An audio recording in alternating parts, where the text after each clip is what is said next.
শত মানুষের জীবন রক্ষা আমি আপনি সবাই করতে পারবো। প্রয়োজন সতর্কতা। আমরা জানি ভূমিকম্প প্রতিরোধী ভবনের সবচেয়ে গুরুত্বপূর্ণ একটি অংশ হলো কলামের রিং বা স্টিরাফ। ভূমিকম্পের সময় ভবন দুলতে থাকে আর সবচেয়ে বেশি চাপ পড়ে কলামের উপর। এই কলামের ভিতরে মেন রডগুলো শক্তভাবে ধরে রাখে রিংগুলো।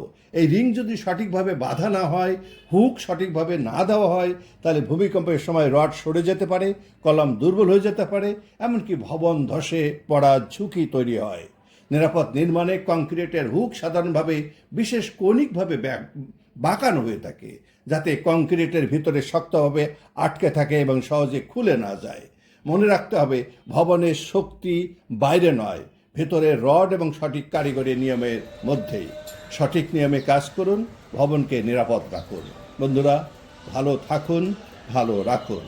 আজ এ পর্যন্ত।